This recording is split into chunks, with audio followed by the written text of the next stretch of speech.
Hər vaxtınız xeyir olsun. Studiyada Sevinç Osman qızıdır və siz Meydan televiziyasına baxırsınız. Biz bu həftə xəbər başlıqlarından kənar qalan bir mövzu barədə danışacağıq. Azərbaycanda təcili tibbi yardımın qismən ödənişli olması barədə Milli Məclisə təqdim olunmaq üçün qanun layihəsi hazırlanmaqdadır. Artıq Bakı şəhərinin təcili yardım stansiyasının baş həkimi Rauf Nağıyev bu barədə mətbuata məlumatlar da verməkdədir və o bu müsahibələrində bildirir ki, bu stansiya gün ərzində 2000-ə yaxın telefon zəngi alır və bu müraciətlərdən təqribən 40% onlara aiddir, 60% hallarda isə pasientlərə ətraflı müayinə və müalicə tələb olunur. Yəni, bu onlara aid deyil. Və buna görə də o təklif edir ki, bizə aid olmayan çağırışlara görə pasientlər pul ödəsinlər. Valla, baş həkim Nağıyeva deməliyik ki, pasientlər günü bugün də həmin pulsuz təcil tibbi yardıma görə pul ödəməkdədirlər. Lakin onun adı şirinlik yaxud rüşvətdir ki, onun kökü kəsilməlidir.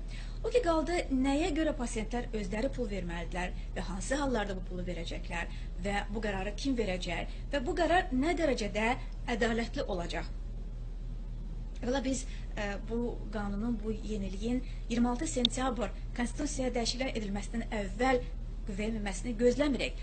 Lakin 26 sentyabrdan sonra baş verərsə belə, həqiqətən də Azərbaycanda buna ehtiyac var.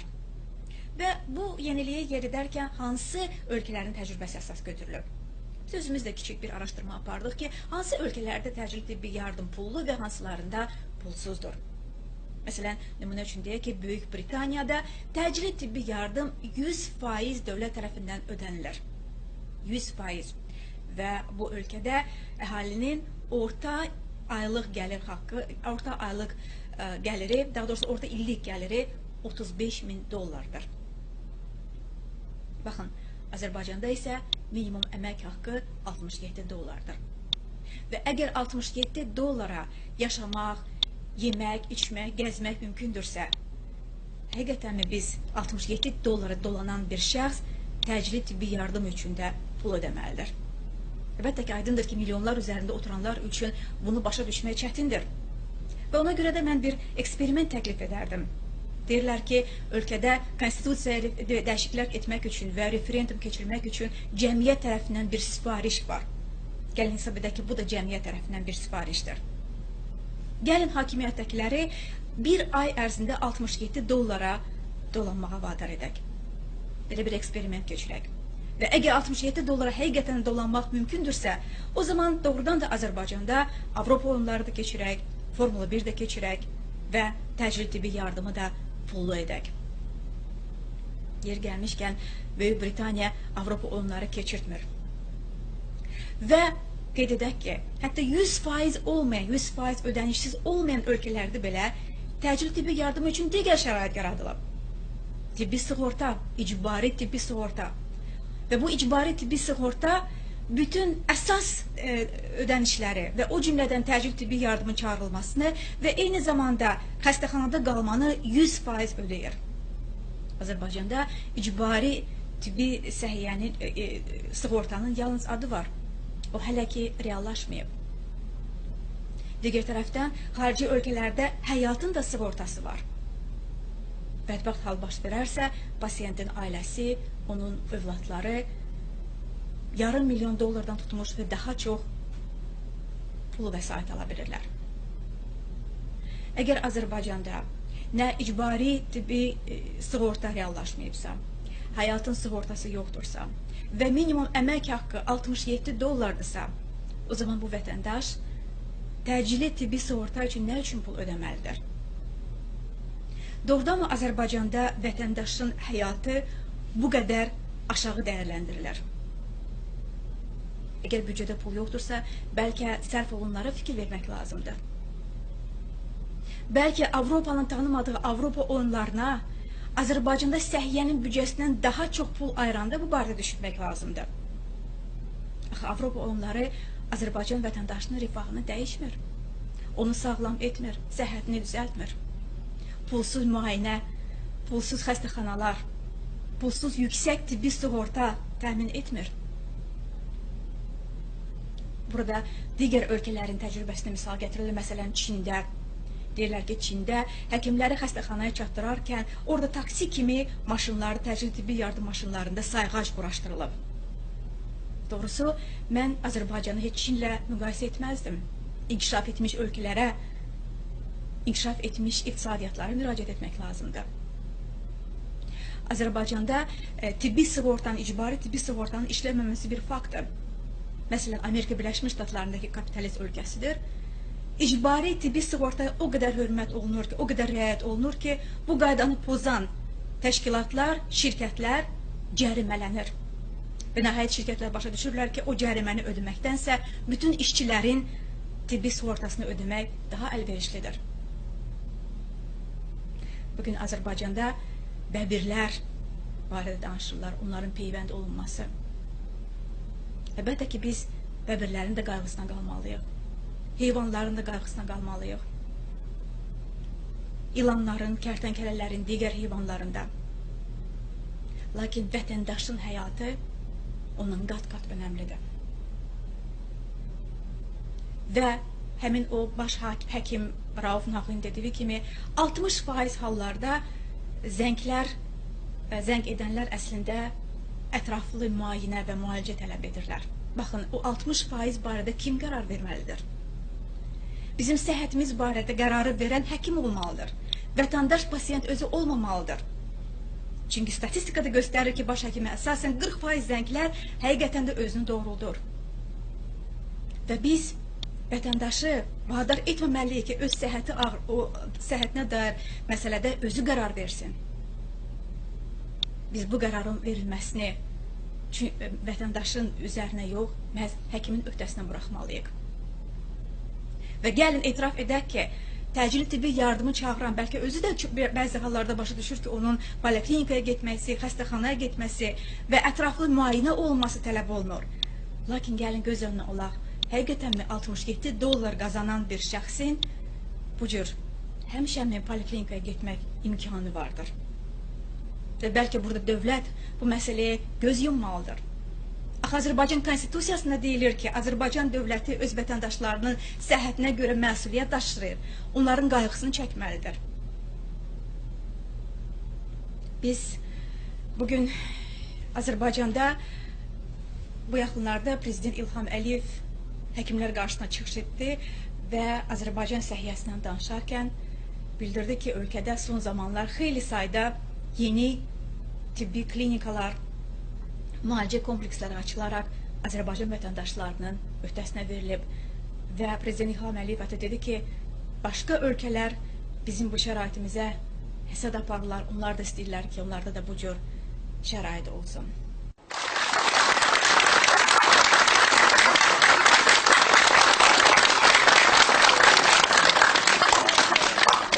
Salamlayıram. Çox sağ olun. İnsan sağlamlığı hər bir insan üçün çox önəmlidir, dövlət üçün çox önəmlidir və insan sağlamlığını şərtləndirən bir neçə amil var. Onların arasında əlbəttə ki, tibbi xidmət birinci yerdə.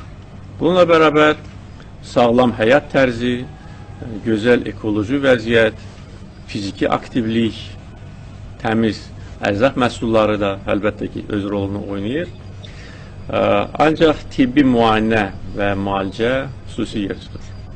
Və yaxşı bilirsiniz ki, artıq bir neçə ildir ki, Azərbaycanın bütün bölgələrində diaqnostika işləri aparılır, tibbi müayinə proqramı icra edilir və hər il milyonlarla insan pulsuz müayinədən keçir, onların xəstəlikləri aşkarlanır və sonra müalicə təyin edilir. Son illər ərzində qeyd etdiyim kimi 600-dən çox tibb müəssisəsi istismara verilib və bu məqsədlərə çox böyük dövlət vəsaiti xərclənib. Biz bunu edirik, çünki sosial sahə həmişə olduğu kimi prioritet təşkil edir. Bugün də belədir, sabah da belə olacaq. Çünki biz insanlar üçün yaşayırıq və bizim siyasətimizin mərkəzində Azərbaycan vətəndaşı dayanır. Bununla bərabər, əlbəttə ki, iqtisadi inkişaf olmasa, bu işləri də görmək mümkün deyil. Bir çox ölkələr var ki, hökumətlər var ki, onlar da istəyərlər ki, belə gözəl işləri görsünlər. Sadəcə olaraq imkanları yoxdur.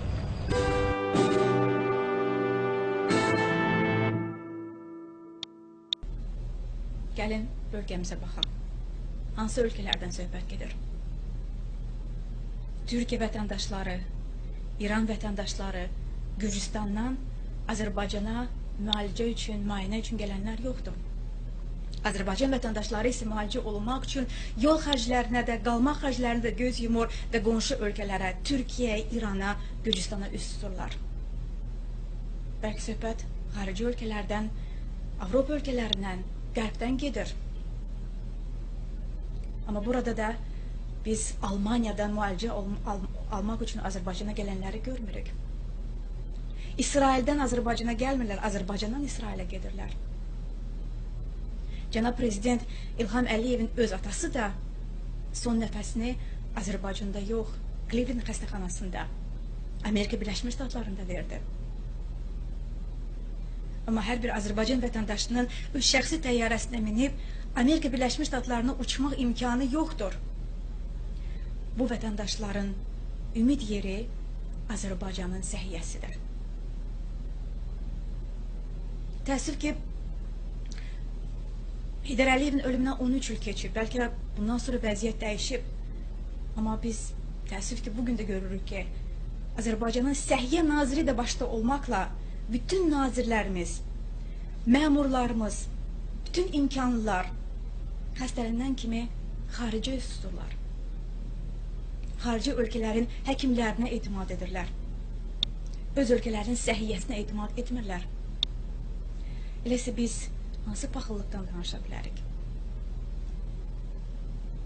Məsələləri problemləri etiraf etmək lazımdır.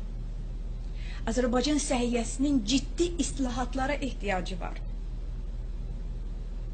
Rüşvətlə alınan həkim diplomlarının sonra sanki bumerang kimi yenidən özümüzə qayıtması və həmin o həkimlərin yazdıqları səhv diaqnozlar, xəstəxanalardakı vəziyyət, pasiyentlərin özlərinə gedin öz dərmanınızı gətirin deyilməsi,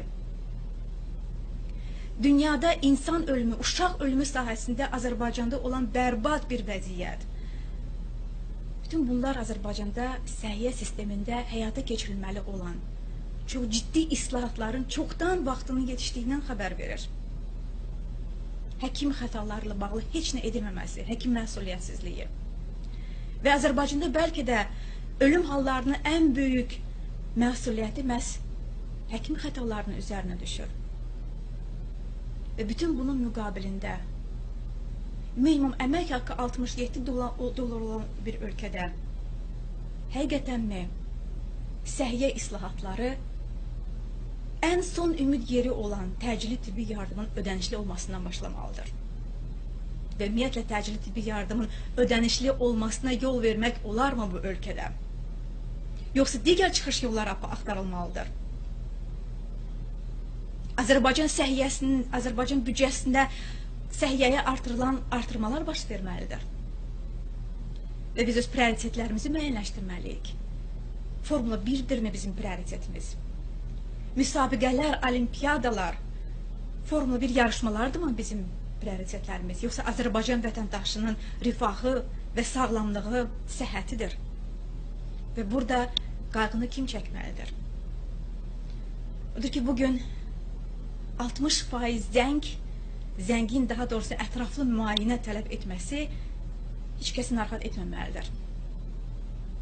Ona görə ki, onun ətraflı müayinə tələb etməsi, yaxud təcili tibbi yardım tələb etməsi həkim tərəfindən verilməlidir.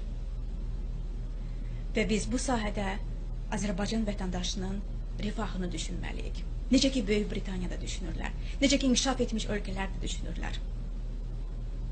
Necə ki, icbari tibbi sığorta bütün xərcləri o cümlədən məhz təcili tibbi yardımı da, məhz həkimə çatdırılmasını da, xəstəxanada vaxt keçirilməsini də tamamilə 100% təmin edir. Ona görə ki, bəbirlər gözləyə bilər. İnsan həyatı isə gözləmir.